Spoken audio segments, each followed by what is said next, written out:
इसके अलावा जो कुछ एक्सरसाइजेज हैं वो मैं शेयर कर देता हूँ। हमें इसमें फॉर्मूला यूज़ करना होता है कि हम स्ट्रेचिंग करते हैं, 15-15 बार रिपीट करते हैं, और उसके बाद फिर आइसोटोनिक एक्सरसाइजेस करते हैं। मैं उसका एक पैटर्न जो है वो 2-3 एक्सरसाइजेस का अभी जो है वो शेयर करूंगा। ठीक है। अब सबसे पहले जो स्ट्रेचिंग की बात है, मैंने चूंकि रिस्ट से मैं शुरू करूंगा और रिस्ट को इसके साथ साथ मैं एल्बो भी ऐड करूंगा। तो आपने सबसे पहले अपने रिस्ट को इस तरह से, और सॉरी एल्बो को इस तरह से बिल्कुल सीधा अलाइन करना है 90 डिग्री पे। ठीक है।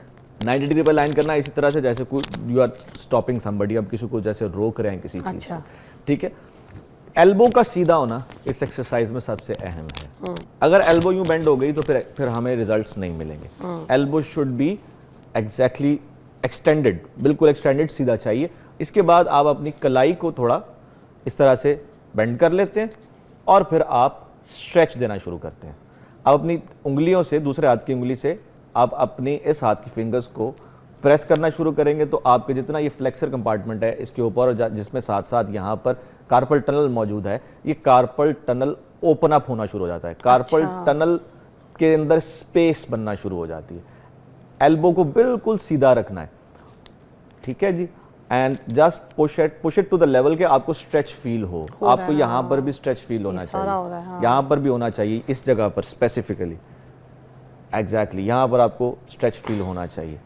ठीक है। अब आप इस स्ट्रेच को 15 सेकंड्स होल्ड करते हैं, देन यू लीव। फिर दोबारा 15 सेकंड्स होल्ड करते हैं, लीव।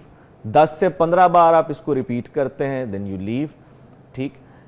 स्ट्रेचिंग से इससे आगाज किया, इसके बाद आप ले गए अपने हाथ को निचली जानिब। अब आप निचली जानिब ले गए।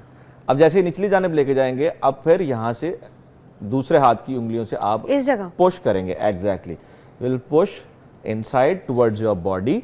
एल्बो सीधा रहेगा। अब आपका जो ऊपर वाला सारा कंपार्टमेंट है, इसके ऊपर एक्सटेंसर कंपार्टमेंट के ऊपर स्ट्रेच आएगा। इसको भी 15 सेकंड होल्ड करेंगे, देन लीव। फिर 15 सेकंड होल्ड करेंगे, देन लीव। फिर 15 सेकंड होल्ड करेंगे, देन लीव। और इस तरह से आप पहले ये जैसे ही आगाज करेंगे, आफ्टर आइसिंग आप इस तरह स्ट्रेचेस ले लेंगे। इसके बाद आइसिंग कितनी देर की है? Icing 10 minutes, 8 to 10 minutes recommended है। 8 to 10 मिनट्स। डोजेज इसकी आप बढ़ा सकते हैं, ज़्यादा है अगर आपको तो 2-2 घंटे बाद भी आप कर सकते हैं, कोई इशू नहीं है। आप 4-4 घंटे बाद भी 3 बार दिन में कर सकते हैं। 2-2 घंटे बाद करेंगे तो 4 से 5 बार भी आप दिन में आइसिंग कर सकते हैं, कोई इशू नहीं है। अच्छा। अगर पेन्स ज़्यादा हैं। ठीक। 3 सेट्स कर लिए। 3 सेट्स। इसके बाद आपको एक सपोर्ट चाहिए होगी, एक फिक्स सपोर्ट, कोई डेस्क। आराम मिले डॉक्टर साहब, सीरियसली। अच्छा, काफी चीजें पता भी होती हैं, पता चल लोग जाती है। अक्सर हमें कहते हैं ना फिजियो में करते क्या है, तो जब इस तरह सुकून मिलता है ना पेशेंट को, तो फिर पूछता हूँ इसी चीज की हम पैसे लेते हैं। हाँ, मतलब छोटी सी चीजें, कुछ भी नहीं, बैठे बैठे इमीडिएटली। देखिए, जो भी बात करूंगा रिसर्च बेस्ड करूंगा आपके साथ, और उसमें वो रिजल्ट्स आपसे बात करूंगा कि जो इस एग्जैक्ट डिसऑर्डर में आपको चाहिए। इसके अलावा हम और कुछ नहीं करेंगे। एक ब्रेक लेंगे डॉक्टर शम्स, क्योंकि वैसे वाकई ऐसा लग रहा है जो हाथ है ना आपकी, ये ऑक्सीजन जान आ गया। हाँ, करके देखिए अभी जरा ब्रेक में, फौरन कीजिएगा। ये जगह जो ये सारी पेन्स है ना, इस पे ये एक्टिव हुआ है, काम किया भाई, मजा आया, आपने किया है। अच्छा जी, अब हम एक्सरसाइज, क्योंकि ये लास्ट ब्रेक है डॉक्टर साहब, सब जो बता सकते हैं वो मैं चाहूंगी बता दें। फ्लैट सरफेस चाहिए आपको। ओके। डेस्क है, घर में टेबल है, व्हाटएवर। आपने अपने कलाई को उससे आगे ले जाना है, टेबल से आगे यूं उस तरह ड्रॉप करना है। ठीक है।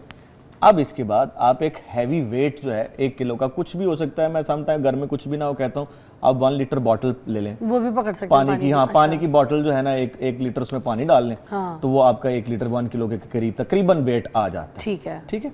अब आपने इसको इस तरह से यूं नीचे गिरा के, now you need to lift your wrist like this. This is very fine movement, और ये मूवमेंट है आइसोटोनिक। मतलब अब ये जो रिस्ट के असल मसल्स हैं उनको चलाने के लिए है, एक्टिवेट करने के लिए है, कुछ ओपनिंग अप करने के लिए होती है, जिससे पहले हमने स्ट्रेचिंग की। ठीक है। Now this one is for the activation of flexor compartment of the wrist. ठीक है जी, बहुत ज़बरदस्त एक्सरसाइज है। जैसे ही आप घर में करेंगे you will see the results के इस एक्सरसाइज से कितनी आसानी से पेन्स जो हैं वो रिड्यूस हो जाती हैं। ठीक है जी। अब इसी के साथ फ्लिप कर लें, उल्टा कर लें। वेट इसी तरह से आपने होल्ड रखना है, पकड़ के रखना है, और आपने अब ऊपर की जानिब इसको लिफ्ट करना है। Now this is the strength of this compartment, I can feel. आपने कोनी की तो फुल सपोर्ट दी हुई है, पूरी उसमें सपोर्ट flat है, हाँ जी surface- पूरी okay. सपोर्ट है। अगर ये एयर में होगी कोनी तो फिर काम नहीं होगा। अच्छा, कोनी एयर में नहीं होगी। राइट नाउ आई आप कैन मसल यहाँ का यूज करवा रहे हैं बेसिकली, है ना? ये भी यूज हो रहा है और ये मसल लंबा है, ये एक्सटेंसर कार्पाई रेडियलिस ब्रेविस यहाँ पर आकर लगता अच्छा। है, ये लंबा मसल है। अच्छा, ठीक है, और जैसे ही मैं यूं इस तरह इसको फ्लेक्स कर रहा हूं तो यहाँ पर एक्सटेंड कर रहा हूं तो यहाँ पर मुझे I can feel the loads, मुझे बकायदा यहाँ पर लोड फील हो रहा है। ठीक है, और ये उन्हीं लोगों के लिए बहुत इफेक्टिव है जिनको टेनिस एल्बो है। उनको हम हाईली रिकमेंड करते हैं कि वो इस तरह से रिस्ट को जो है वो एक वेट के साथ जो है एक्सटेंड करें। ठीक है, एंड ऑनेस्टली सेइंग कि अब मुझे भी मजा आ रहा है, उसकी वजह ये है कि बड़ी देर बाद मैंने भी एक्सरसाइज की है ये वाली। ठीक अच्छा, है, sometimes you don't have pain anything, तब भी कर सकते हैं? यस, ये नॉर्मल है, एक्टिवेशंस के लिए है, आप तब भी कर सकते हैं, इसमें कोई ऐसा इशू जो है ना वो नहीं है। फिर सिंपली आपने क्या करना है, यू सी आज मेरे पास ये डंबल भी है, तो आप अब सिंपल जो आप बाइसेप की एक्सरसाइजेस करते हैं विद इन दी जिम्स, आप साथ में इसके बाद आप इसका ये रूटीन बनाएंगे। आप सिंपल एल्बो एक्सटेंड करें, फ्लेक्स करें, एक्सटेंड करें, फ्लेक्स करें, एक्सटेंड करें, फ्लेक्स करें। ये इसकी हम लॉजिक ये कहते हैं कि अगर सिर्फ फॉर एग्जांपल एल्बो में पेन है तो इससे सिर्फ एल्बो इफेक्ट नहीं होती, इससे आपके बाकी ऑर्गन्स भी, बाकी भी नियर बाय जो ऑर्गन्स हैं वो इफेक्ट होते हैं। तो हम ये कहते हैं बाकियों को भी एक्टिवेट करें, एग्जैक्टली, बाकियों को भी एक्टिव करें। तो सिंपली आपने क्या किया, यहाँ पर बाइसेप कर्ल्स कर ली। And one very last and very important one जो इसमें बहुत हेल्पफुल है टेनिस एल्बो में, we call it as pronation and supination. लेकिन इसके लिए हमें कोई वेट चाहिए होता है।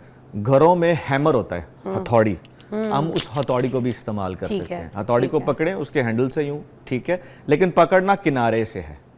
किनारे से पकड़ के आपने अपनी जो एल्बो है उसको इस तरह से बेंड रखना है।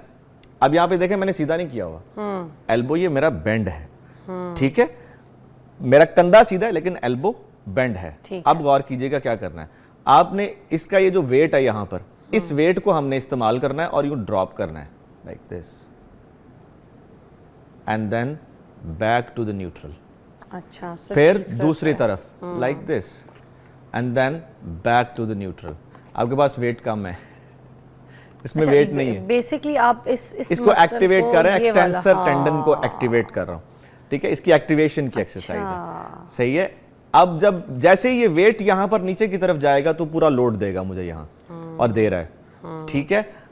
Then back to the neutral. इसको हम प्रोनेशन एंड सुपिनेशन कहते हैं। With the weights, dumbbell weights के साथ आप प्रोनेट कर रहे हैं, सुपिनेट कर रहे हैं, और इससे बड़ी आसानी से आप इन पेन्स में से निकल सकते हैं। And once you do that, आपको मैंने ये जो 3 बताई है ना आज, आप यकीन कीजिए, ये तो मैं आपको गारंटी से कह सकता हूँ, you can get the relief immediately. आपको रिलीफ इमीडिएटली मिलेगा। आइसिंग करें, उसके बाद ये 5 एक्सरसाइजेस करें and you will be like having painkillers. And what about that blue one? What is this? Yeah, that is TheraBand. TheraBand को भी हम यूज कर सकते हैं, और इसके भी बड़ा फायदा है इन टर्म्स के मैं अगर इसको अपनी रिस्ट के गिर्द यूं इस तरह से फिक्स कर लूं, ठीक है। फिक्स करने के बाद अब मैं इसी को अपने दूसरे हाथ से थोड़ा सा स्ट्रेच दे देता हूं। Now I will resist the stretch. मैं अपनी इस कलाई से इस स्ट्रेच को रेजिस्ट कर रहा हूं, पकड़ा हुआ है मैंने, खींचा हुआ है इधर से, ये देखिए, I am just like resisting this stretch, ठीक है। अब मैं उसी तरह से जिस तरह अभी मैं प्रोनेट और सुपिनेट कर रहा था, I will supinate my arm. Supinate यानी हाथ सीधा करूंगा, हाथ उल्टा करूंगा, हाथ सीधा करूंगा, मगर स्ट्रेच के साथ, लेकिन स्ट्रेच के साथ हाथ। अभी मैंने एक चीज गलत किया, वो भी बताता हूँ। गलत क्या किया मैंने ये किया है, दैट इज रॉन्ग। इससे मेरा शोल्डर ऐड हो जाएगा, शोल्डर की एक्सटर्नल रोटेशन ऐड हो जाएगी। अच्छा, ये नहीं करना। Elbow should be to the body, elbow body के साथ रहेगी, and just do this, enjoy this pronation and supination. हाथ उल्टा करें, हाथ सीधा करें, हाथ उल्टा करें, हाथ सीधा करें, हाथ उल्टा करें, हाथ सीधा करें, हाथ उल्टा करें, हाथ सीधा करें। ये थोड़ी हार्ड एक्सरसाइज है, मगर ये कि इसके भी 3 सेट्स, 2-3 सेट्स इसके भी किए जा सकते हैं, और इससे भी आसानी से हो जाता है। एक्चुअली पेशेंट को एक बार एजुकेट करना होता है, ठीक, एक बार अगर वो सही तरह से कर लेता है तो फिर उसको बाद में मतलब प्रॉब्लम नहीं आता। तो ये जो कलाई के सीवियर इश्यूज हैं, ये जो सर्जिकल प्रोसेस की तरफ चले जाते हैं, उन सब चीज़ों से बच सकते हैं ये। हाँ, अगर आप अर्ली स्टेजेस पे पकड़ लें इसको और फिर अब आप ये कहें कि नहीं डॉक्टर्स जो है ना वो जालिम नहीं है, अगर आप ये सोचते हैं तो फिर आप अपने आप पे भी रहम करें। और कुछ लोग बच्चों की कलाई भी बहुत मनोड़ देते हैं ना, ओहो। डराने के लिए जानबूझ के। Very तो जब sad। ये पकड़ के ये मनोड़ते हैं ना, ये जगह पूरी ट्विस्ट करते हैं और बच्चों को सिर्फ डराने के लिए, जो आपको लगता है वो डराना नहीं होता है, वो आप पूरे बच्चों के, प्लीज आप डॉक्टर साहब आप बता दें कितना गलत चीज़ है। कहते हैं मारा कोई नहीं है, सिर्फ डराया है मैंने कि ना जी, आप मोड़ा कैसे हाथ? आप किसी भी जॉइंट को अप्रोक्सीमेट करके यानी उसकी लिमिट तक ले जाके अगर उस पर स्ट्रेच देंगे और तो ये आप पोजीशन बच्चों की देखें। यस, आप सारा कुछ ही तोड़ रहे हैं इसका मतलब। और अगर कोई लिगामेंट यानी कोई हड्डी से हड्डी जोड़ने वाला कोई लिगामेंट अगर वहां टूट गया तो सीधी सर्जरी है। आय हाय। और फिर अल्लाह ना करे इनसफिशिएंसीज आती हैं, एक्टिव एंड पैसिव बोथ, यानी अगर हम सर्जरी कर भी लेना तो उसके बाद भी पता लगता है कि वो पूरा नहीं मूव कर रहा, मेरी कलाई यहाँ तक जा रही है ना, तो पता लगता है वो इतना ही मूव कर रहा है, इससे ऊपर नहीं जा रहा। तो इनसफिशिएंसीज इसके बाद बहुत ज्यादा देखी गई हैं बच्चों में। अगर वो कलाई जो है, सॉरी जो एल्बो है, यहाँ पर कोई आ गया है डिसलोकेशंस या यहाँ पर कोई स्ट्रेस आ गया तो पता लगता है कि एल्बो भी पूरी फिर वो बस यहाँ तक ही न्यूट्रल पे फंसी हुई है, एल्बो भी पूरी रोटेट नहीं कर रही, ना वो हाथ सीधा हो रहा ना हाथ उल्टा हो रहा है। बहुत से ऐसे तो केसेस बचना सुनने को चाहिए आते हैं, बच्चों को ऐसे टॉर्चर करते हैं, ख्याल कीजिएगा, देखिए कितना खतरनाक होता है।